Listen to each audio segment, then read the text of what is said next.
पहले तो समस्या की बात यह है कि वीडियो जो रिकॉर्ड करते समय, मतलब पढ़ाते समय जो रिकॉर्ड किया गया उसमें साउंड नहीं था। तो अब हम जो है, जो भी इस पर समझाया हुआ है ना, इसको हम फिर से ऑडियो के साथ में क्या कर देते हैं, रिकॉर्ड कर देते हैं।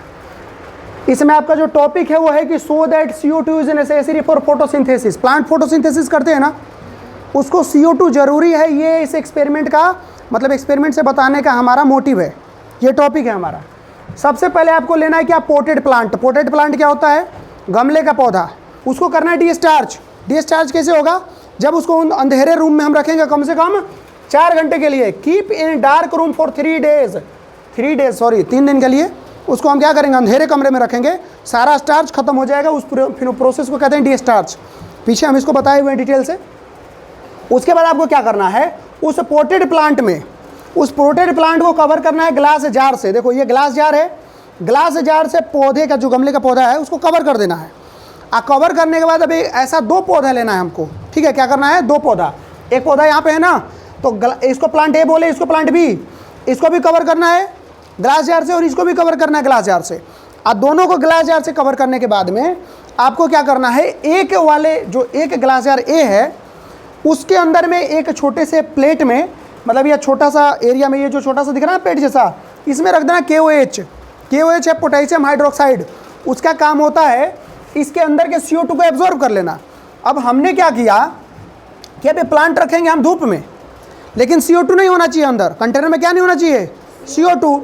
बाहर तो CO2 अंदर नहीं जाएगा, ये तो पक्की बात है, लेकिन अंदर वाला कंटेनर का जो CO2 है वो तो रहेगा ना उसमें। वो कैसे एब्जॉर्ब होगा वो बताओ। उसको एब्जॉर्ब करने के लिए हम KOH लगाएंगे ताकि अंदर का कंटेनर का भी CO2 क्या हो जाए, एब्जॉर्ब हो जाए। तो देखो, keep potassium hydroxide inside the covered jar so that there should no CO2 left inside the jar. उसके अंदर कोई CO2 बचना नहीं चाहिए।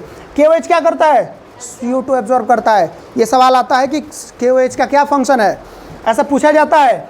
यहाँ पे एरो दिखा दिया, X लिख दिया, KOH की जगह पे लिख दिया X। PYQ में पूछा है, ऐसे यहाँ X लिख दिया।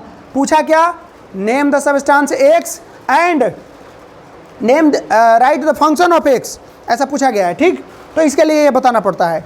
दूसरे कंटेनर में अंदर में कुछ नहीं रखे, दोनों को सनलाइट में रख दिए, दोनों में फोटोसिंथेसिस हुआ। अब किस में हुआ किस में नहीं हुआ वो कब पता चलेगा, जब हम इनको हम कीप इन एयर नहीं, कीप इन सनलाइट। सनलाइट कितना दिन के लिए, 4 डे, 4 दिन के लिए रखेंगे, ठीक है। अब होता है 5 नंबर, 4 नंबर हो गया, detach a leaf of plant and prepare for iodine test. Iodine test के लिए प्रिपेयर करेंगे। हम पीछे के क्लास में बताए हुए हैं कि प्रिपेयर कैसे किया जाता है।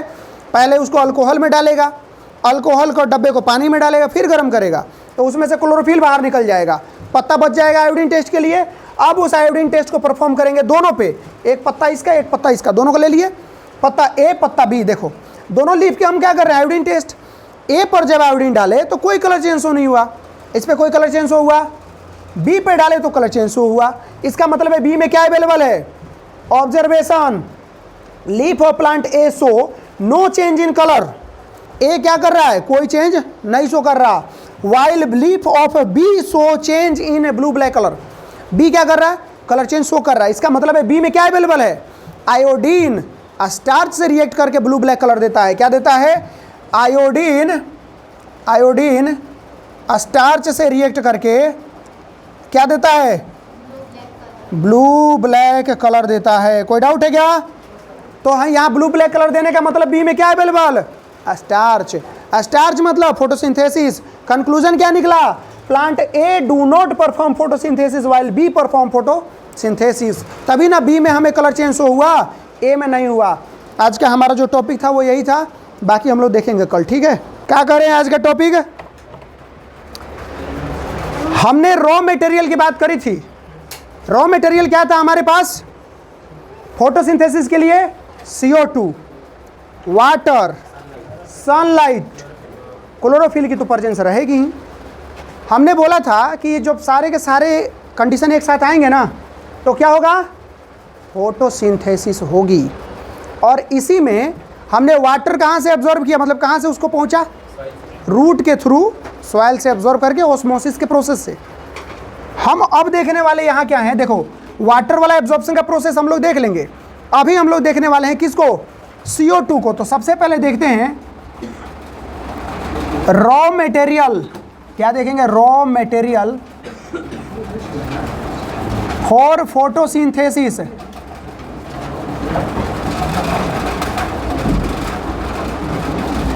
बहुत लोग कहते हैं कि बाबू डिजिटल बोर्ड पे पढ़ने में बड़ा मज़ा आता है। बाबू व्हाइट बोर्ड पे पढ़ने का जो मज़ा है ना, वो मज़ा नहीं है वो। तो व्हाइट बोर्ड पे जो एक्सप्लेन हो जाएगा with the help of marker, with the help of word शब्दों से जो एक्सप्लेन होगा, वो तुमको दिखते हुए चीज़ों में एक्सप्लेनेशन नहीं मिलेगा। अब वो जब एक एक चीज़ लिखा जाता है ना, तो वो एक एक चीज़ लिखते हुए समझने में अलग मज़ा है, वो अलग फील है। समझ गए? थोड़ा सा एक आराम लगना, थोड़ा मज़ा आना, वो नहीं है, बट समझने के लिए बेटर यही है, लिख के समझना, लिखा हुआ नहीं समझना, लिख के समझना। तो रॉ मटेरियल कौन कौन है बाबू फोटोसिंथेसिस के लिए? एक तो हमारा CO2 आ रहा है ना, दूसरा वाटर और CO2 रॉ मटेरियल है। इसके अलावा सनलाइट और क्लोरोफिल, सनलाइट तो नेचुरली मिलता है, क्लोरोफिल अवेलेबल रहता है।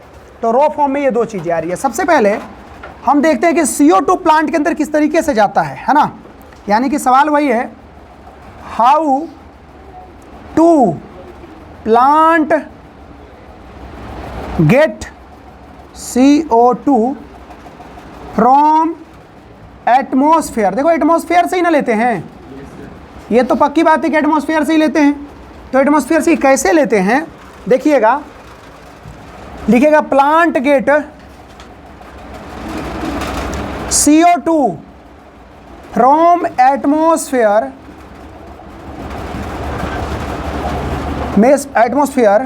Bye the tiny pores present on the surface of leaf called stomata।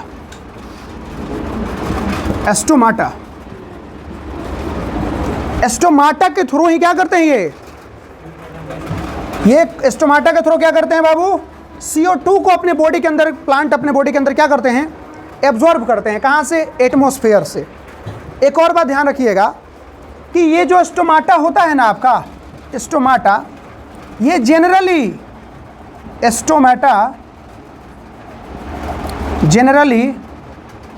Generally कहें तो आप ना थीन लीव्स की बात करना, सॉरी थीक जो लीव्स होगा ना, इसमें स्टोमाटा जो थीक लीव्स होगा उसमें कहाँ होगा, लोअर पार्ट पे होगा। जो मोटे पत्ते होते हैं उसमें कहाँ रहेगा ज़्यादातर, नीचे वाले पार्ट में। कहाँ? नीचे वाले में। लेकिन जो थोड़ा थीन रहेगा पत्ता, वो कहाँ होगा बाबू, उसमें बोथ साइड में आपको देखने को मिलेगा, है ना। क्या? स्टोमाटा। बात समझ आ रही? जो पतले पत्ते होते हैं, पतले पत्ते, उसके दोनों साइड में यूनिफॉर्म में मिलेगा। लेकिन जो मोटे पत्ते होते हैं उसमें कहाँ मिलेगा, जनरली नीचे के सरफेस पे ज़्यादा मिलेगा, है ना। तो ये स्टोमाटा का थोड़ा सा पोजीशनिंग के अकॉर्डिंग। अब चलते हैं थोड़ा स्टोमाटा के बारे में डिटेल से देख लेते हैं। ये देखिए इधर स्टोमाटा दिखेगा आपको, कहाँ पे। अब हम लोग देखते हैं mechanism of opening and closing of stomata. अच्छा एक बात बताओ, क्या स्टोमाटा हमेशा खुला रहेगा? नहीं खुला रहेगा। बिकॉज अगर ये स्टोमाटा अगर हमेशा खुला रहे तो इसी स्टोमाटा के थ्रू, देखो स्टोमाटा के थ्रू क्या क्या होता है ये समझ लीजिए। स्टोमाटा के थ्रू एक तो वाटर वेपर बाहर निकलता है, वेपर, प्लांट वेपर छोड़ते हैं, पता है, स्टीम छोड़ते हैं, आसपास का एनवायरनमेंट ठंडा रहता है तो स्टीम भी निकलता है, वो इसी के थ्रू वेपर जो निकलता है। इसके साथ में CO2 एब्जॉर्ब करना, ऑक्सीजन बाहर निकालना, वो भी किसे करता है, स्टोमाटा से ही करता है। कहने का मतलब है कि स्टोमाटा का रोल जो है बहुत सारा है। तो अगर ये स्टोमाटा ऑलवेज ओपन रहा तो प्लांट सारा वाटर लॉस कर देगा, तो प्लांट सूख के मर जाएगा। तो बोला कि जब CO2 को लेना हो, फोटोसिंथेसिस करना हो तो stomata open, otherwise stomata close, तो स्टोमाटा हमेशा ओपन नहीं रहता। तो ओपनिंग क्लोजिंग का कुछ मैकेनिज्म होगा, बिल्कुल होगा। कहता है सबसे पहले देखिएगा ओपनिंग कैसी होती है, ओपनिंग ऑफ स्टोमाटा। बोला ओपनिंग कैसे होगा, तो कहना कि when stomata guard cells of stomata absorb water, it swell and curve, then stomata open। बराबर है। ओपन स्टोमाटा का हम बना देते हैं इधर डायग्राम, ठीक है, इधर बना दें, ठीक है।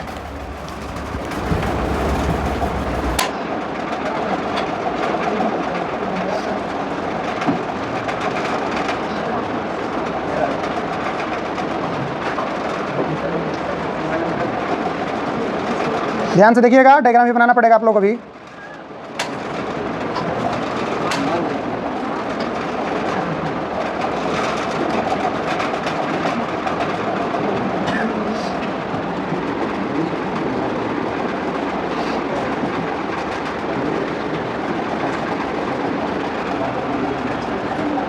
ठीक है बाबू, इसका नाम है गार्ड सेल। इसका नाम क्या है, गार्ड सेल। ये इसके ऊपर में जो मौजूद है इसको पता क्या है, इसको हम लोग कहते हैं क्लोरोफिल। गार्ड सेल के ऊपर क्लोरोफिल अवेलेबल रहता है, इस बात को ध्यान रखिएगा। ये कौन सा डायग्राम है, ओपन स्टोमाटा है ये। स्टोमाटा का ये गार्ड सेल अभी कैसा है, कर्व है।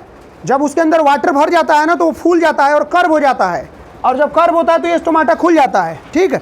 यही क्या होगा, क्लोजिंग ऑफ स्टोमाटा होगा कैसे, यहां लिख दे क्या, क्लोजिंग ऑफ स्टोमाटा। ध्यान से देखिएगा, when guard cell loss water it shrink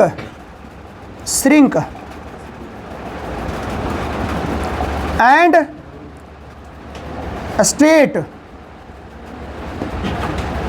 जब श्रिंक होगा तो कैसा हो जाएगा, स्ट्रेट हो जाएगा सीधा। Then stomata will close. यहां स्टोमाटा क्या हो गई, बंद हो गई। अब देखो स्टोमाटा का क्लोज वाला भी डायग्राम बना देते हैं।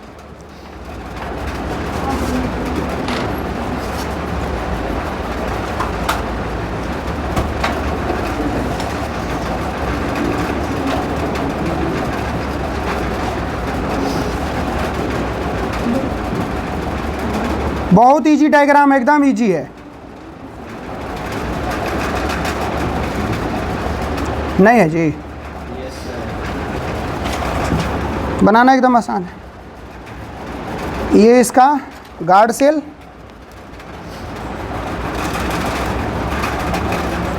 ये दोनों है, ये भी है, दोनों गार्ड सेल हैं।